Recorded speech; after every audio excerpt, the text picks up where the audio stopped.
G'day guys, this is Nick at Stridewise.com with another episode of the best places to buy shoes and boots in New York City. And I am on a leafy-lined Thompson Street in Soho. Check out a very small, very boutique shoemaking store that has a really interesting approach to shoes. It melds design elements from the Victorian era of England with really funky new modern designs, and they even do their own patina for you, fresh out of the box. We're at Fitzpatrick.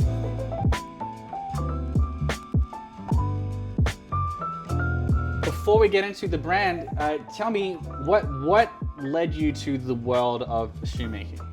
So my first goal is not really to be a shoemaker, it was to be my own boss. So to have my own company, as honestly, I don't work well for somebody else.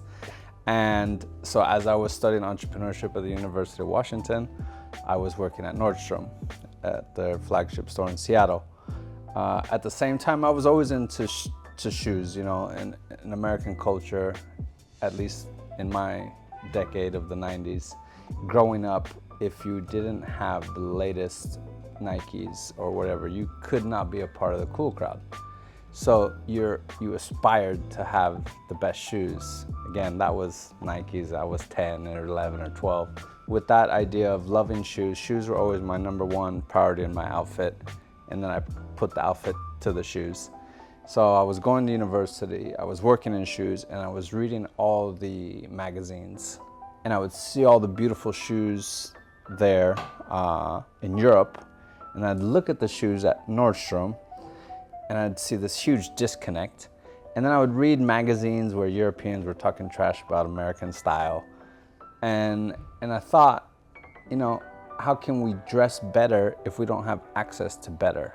And if only department stores are selling what I felt was crap or not great stuff, and they continuously buy that and they never buy these beautiful shoes that are selling in Europe, we can never be better. And so I thought, I want to change that. I want American men to dress better so we have a better reputation, because I know we have style, we just don't always have access to good stuff. And so I decided right then and there, I'm going to start my own shoe brand, and I'm going to make the most beautiful shoes in the world that I felt I could do at a good price that could reach a large population of the world. So you started Fitzpatrick. Did you have a particular aesthetic in mind when you launched? Because Fitzpatrick, this brand, it really is completely unique in the space for the look of the shoes and the sort of the vibe that they give off. Vibe is not a great word, but no, it's all right. I never had a specific, so my journey took me to Florence, Italy, where I learned bespoke shoemaking for a famous shoemaker, Stefano Bemmer. I think the shop opened at 9, and I would always be the first one there, and I would just sit in his little room of samples and just absorb his design. And that was really my first influence, outside of reading the magazines and whatnot. And then I moved to London, I spent time with British companies, I would frequently travel to Paris, and I loved all these different styles. And then I have my own ideas in my own head, and so what I did was kind of amalgamated all of that culture in my culture and made footwear based on everything that I was absorbing in these 3 countries. And so it wasn't ever like planned, but the basic plan was always to do classic shoes with my own twist.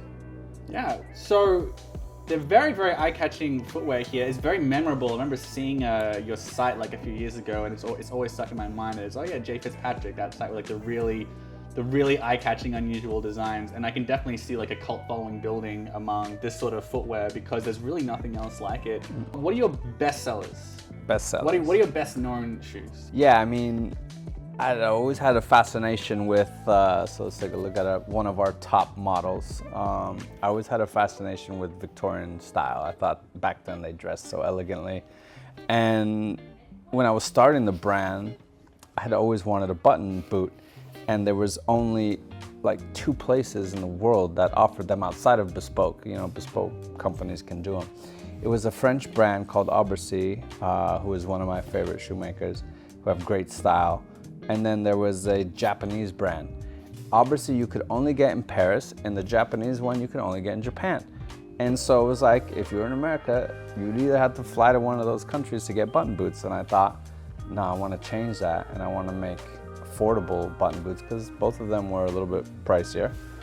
And so at first I told my factory, I want to make this style, and they were like, no, we can't do that.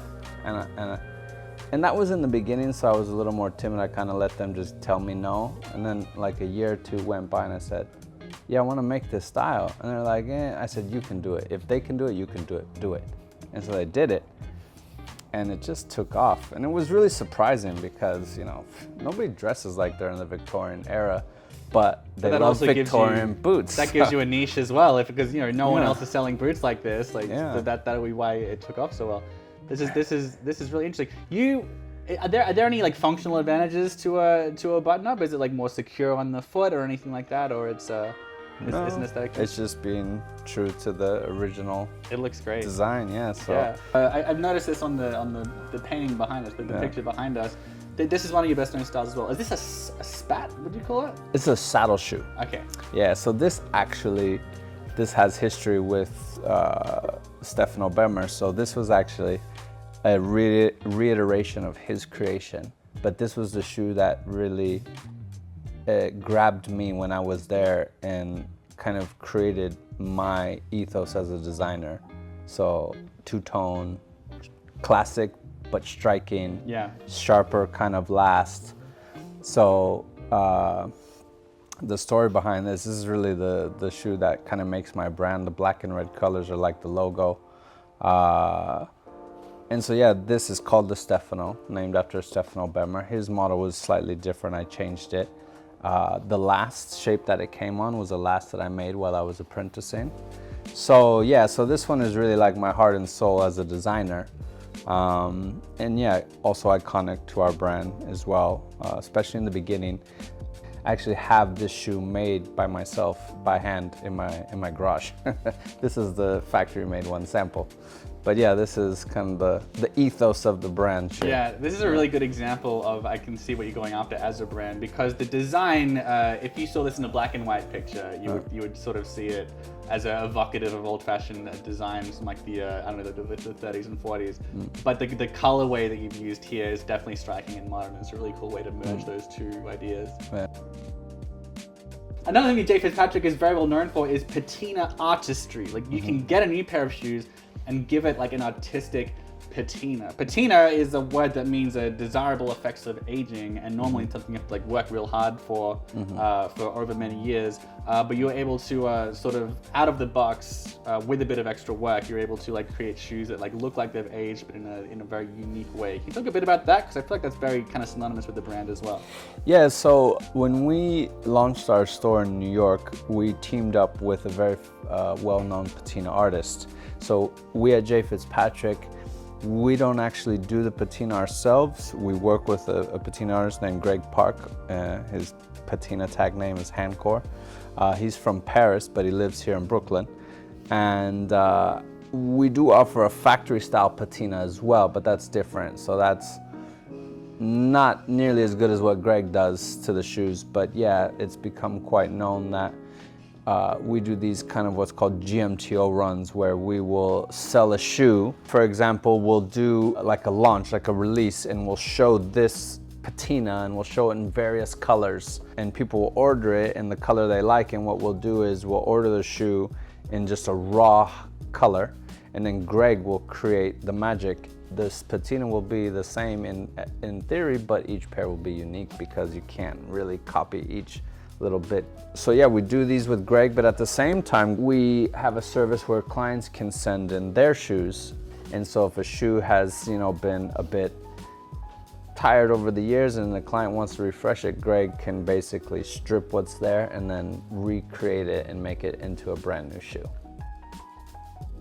So J. Fitzpatrick, yeah, definitely when I think of the brand, I think of like nice dressy styles and like merging of like old-fashioned dress styles, Victorian dress styles with like more modern design elements. But fashion shoes aside, which are awesome and I love them, in New York, you're a New York-based store, you're very kind of synonymous with New York, and this place gets pretty terrible in the middle of winter. What kind of like hard wearing styles do you have? Yeah, so definitely. We love boots at Fitzpatrick, so I'm always trying to find ways to incorporate more boots into the collection. And last year we went really heavy with a commando sole collection, which is great for these New York winters. If you're from the East Coast, you know what we're talking about. So this boot has a special place in my heart, as it's one of my kind of real design specialties as well, where I've always loved what's called the alpine style, which comes from like a ski boot. But I never liked how robust they are in other brands. So a very famous brand is Paraboot, who does this style. But they have really big toes and even more chunkier heels, soles, if you can imagine that. So it was always my idea to kind of slim this down and make it like a city boot, like a city hiker is what I call it, the city hiker. And so, you know, New York is a concrete jungle, so you gotta hike this jungle and you need some proper soles. But I wanted to, like I said, I wanted to make it smart. I find it silly in the winter, you see everybody wearing duck boots and they're carrying their shoes, and it's like, I'd rather not have to carry shoes in a bag when it's snowing and you have an umbrella or whatever, it's raining. It'd be nice to have a boot that you could wear out in that weather and then just keep on wearing because it's smart. So I put a dress shoe shape on it, a dress shoe last, and so I slimmed it down, and then I put a fine cut commando to make it practical.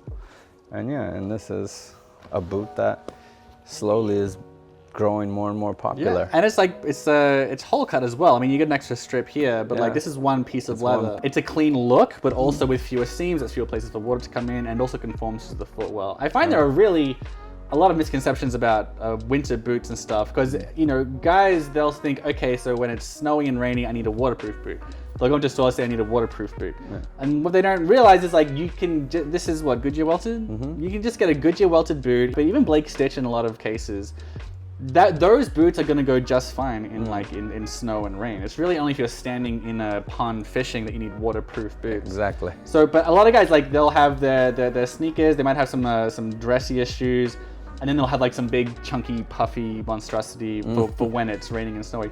But like a boot like this is going to be very, very effective in that sort of weather, while also actually looking good. Like, a lot of guys aren't aware that there are sleeker sort of boots that you can wear in tough weather, like water-resistant winter boots that look good. 100%. That crossover is kind of hard to do. So I find these really, really impressive. Thank you. What are we in right now? We're in Soho. This is still Soho? We're in Soho on the, I guess you'd call it the west side of Soho, in the more kind of restaurant-y area on Thompson Street. So our address is 101 Thompson Street. We're between Prince and Spring, a very cute and quaint street over here on the quiet side of Soho. But yeah, this is where we are Monday through Sunday, 11 a.m. to 7 p.m. All right. So come on down if you want to see some very interesting, very unique, small business shoes designed by this ingenious man here. Thank you very much.